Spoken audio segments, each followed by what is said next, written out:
have developed speed, but we have shut ourselves in. Machinery that gives abundance has left us in want. We think too much and feel too little. More than machinery, we need humanity. We know the air is unfit to breathe and our food is unfit to eat. As if that's the way it's supposed to be. We know things are bad, worse than bad. They're crazy. Silence! The great and powerful Oz knows why you have come.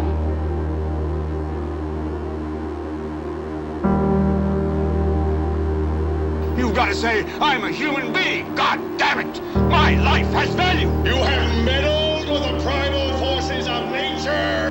Don't give yourselves to brutes. Men who despise you, enslave you, who regiment your lives, tell you what to do, what to think, or what to feel, who drill you, diet you, treat you like cattle, use you as cannon fodder. Don't give yourselves to these unnatural men with machine minds and machine hearts.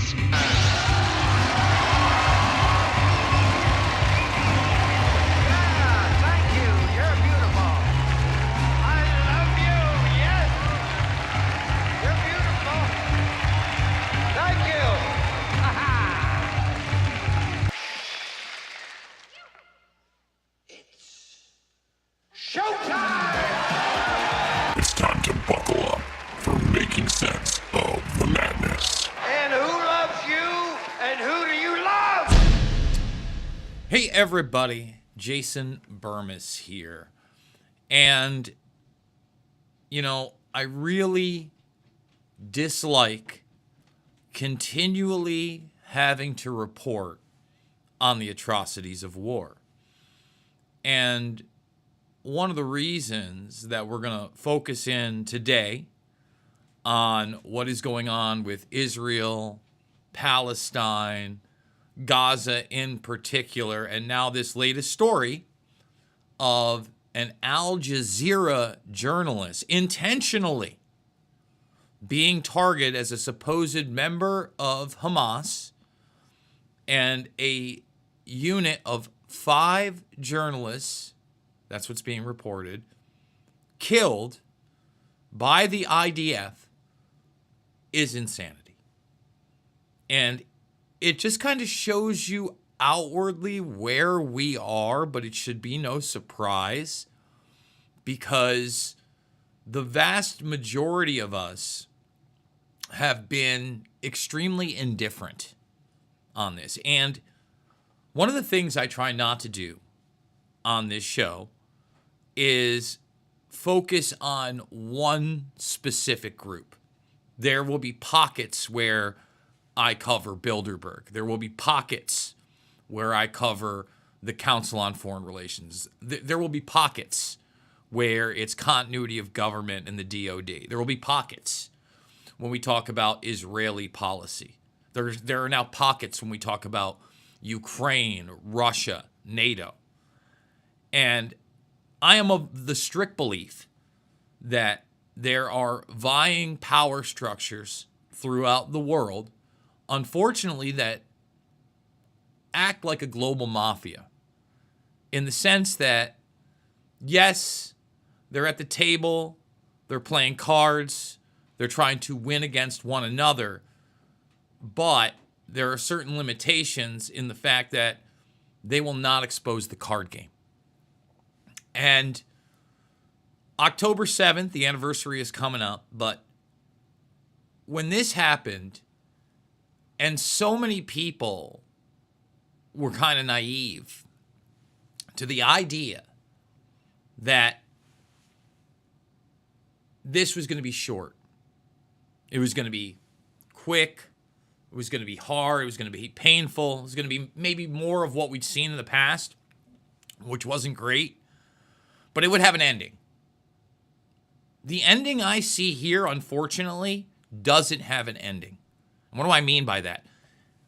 If the Western world, in particular the United States and this Trump administration right now, because it's really the only power structure that can even keep this in check on any level, and it's not doing that, okay? And really when we talk about these operations, when I talk about the Israeli military, if I'm not talking about the U.S. military in the same breath, I don't know what to tell you, because it's the same thing. All right? We're not only allied with one another, but as I've stated time and time again, and it was marginally reported, really had to search for it, U.S. Special Forces were on the ground on October 7th, and immediately more U.S. Special Forces were sent. We know a bunch of the aid was U.S. military in disguise, okay, and we are continually supporting them militarily with our weapon systems. Israel's weapon systems and intelligence is the same thing as the U.S. intelligence and weapon systems. Okay? And when I say this doesn't have an ending, that's because if you don't stop it, Israel has been extremely outward about their idea of expansion with the greater Israel. They are not shy about talking about Iran, are they? And they certainly were able to get Trump to, quote unquote, bomb the nuclear facilities. But you already heard the rhetoric almost immediately after. We didn't get them all. We couldn't get them all. Okay? So when I say this doesn't have an ending, that's not a good thing. Okay? It's not a good thing because they also want parts of Syria. We've seen Lebanon. And once again, I'm not excusing U.S. policy. What would you call what we've done in Afghanistan, Iraq, parts of Africa, what's going on in Yemen? It's no bueno. And I've been completely out there talking about these things because if we don't talk about them, if you don't think that same technology can't be utilized here in the Western world, it already is on a micro level. All right? For instance, if you look at the weaponization of drone technology, okay? Where was drone and biometric technology and really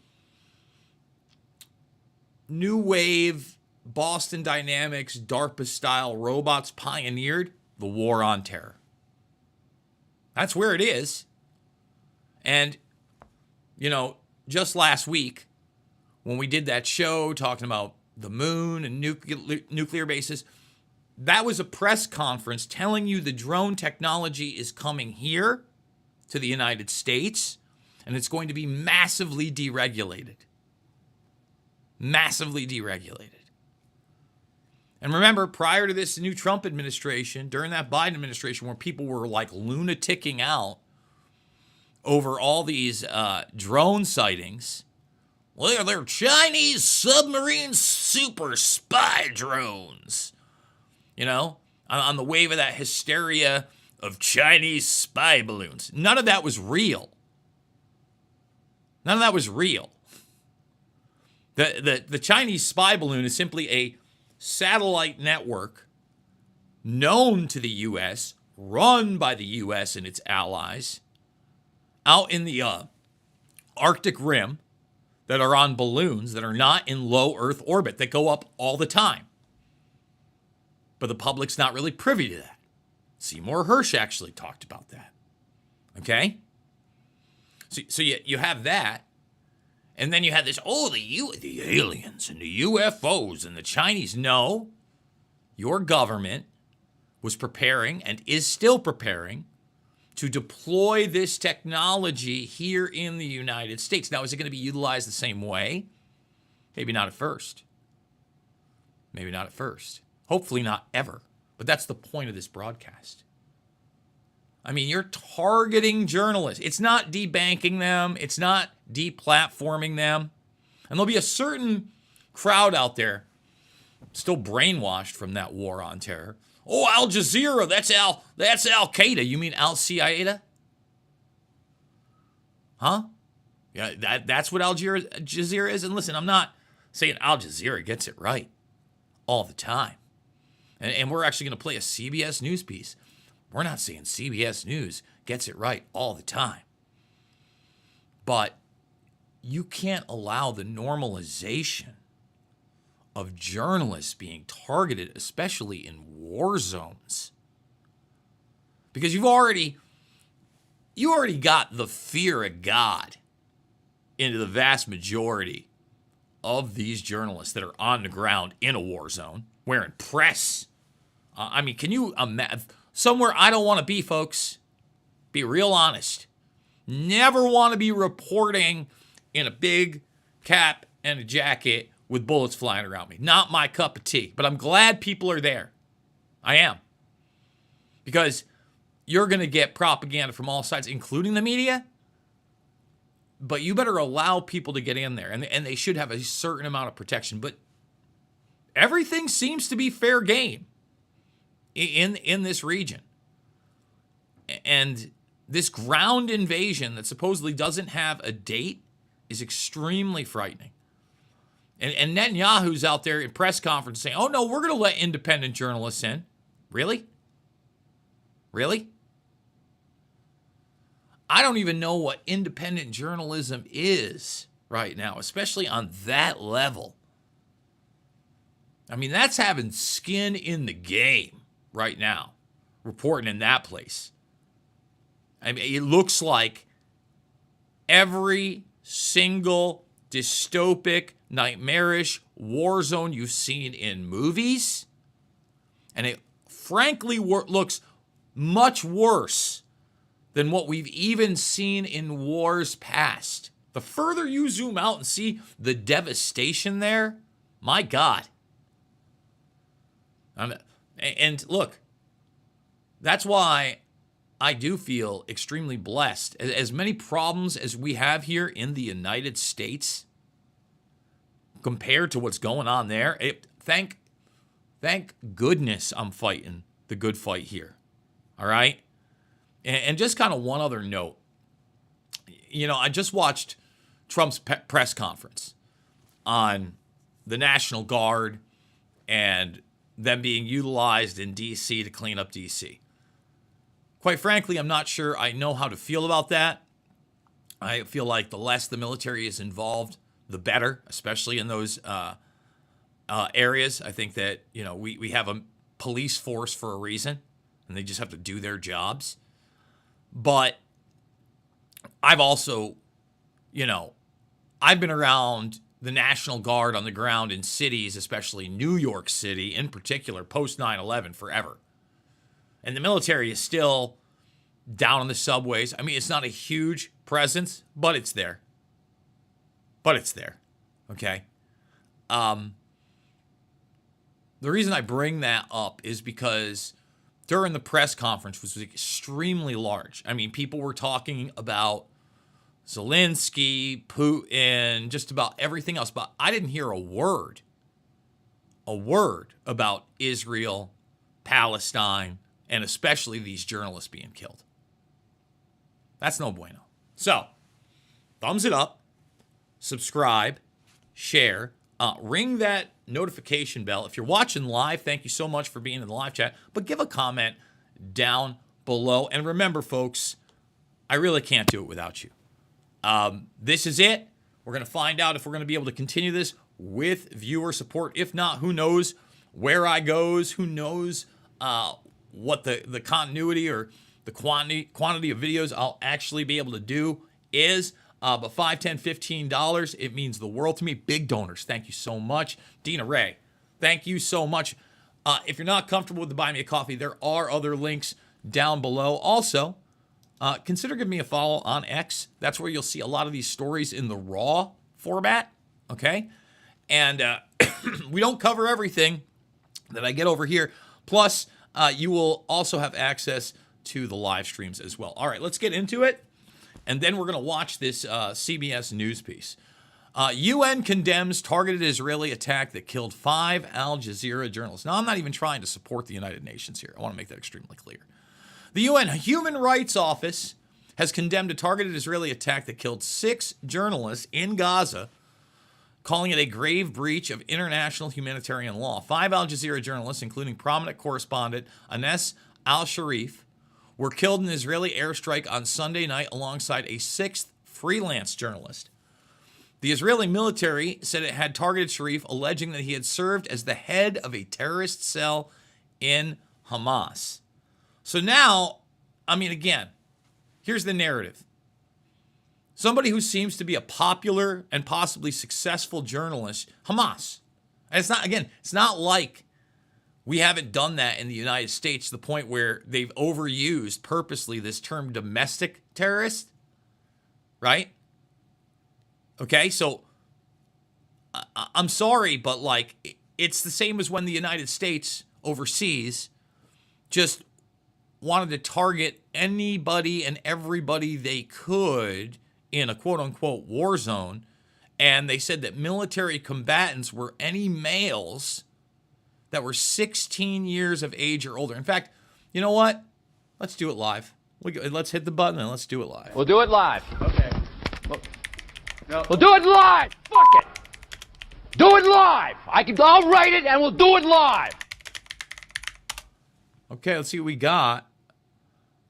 In the context, yes, military age male generally refers to individuals age 16 and above, regardless of whether they are actively and you know what?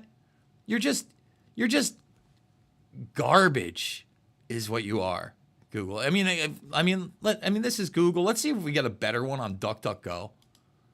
Okay, because they didn't actually declare this. I'm right now, if I'm looking at this, and this just shows you this narrative management. They'll go back to like 2001. This is not what I want at all. Should we go to Grok first? Maybe we'll go to Grok. Let's X Grok. See if Grok got it. And we'll just say, did the U.S. classify all 16-year-old males and above military combatants in the war on terror? Let's see. See if we can get a real answer here. Grok 3. We're grokking. Oh, they didn't. There are significant concerns and reports regarding the use of military age male. I don't believe that at all. I do not believe that at all. See, this is my point. Man, this is such, evidence and limitations. Man, I might have to do, and it's still giving me. If you need details or specific examples, let me know. So what's the conclusion say here? They didn't have a policy that explicitly classified all males age 16 and above as military combatants in the war on terror. However, the use of the term military age male category in drone strikes and counterinsurgency operations. So they did. I think they use the term military combatants. I really do. You know, I'm going to go to DuckDuckGo. I'm going to see if I can find the raw articles on that. And then we're going to get to that news article as well. We didn't do it. Sorry about that, guys. We're DuckDuckGoing. Here we go. Not that DuckDuckGo is great. It's not. Let's see. The next recruits. The Ghost of GW, Global War on Terrorism. That's West Point. Man. The War of My Generation. Project Muse. It looks like enemy combatant. Oh, maybe that was the term. Enemy combatant. Huh.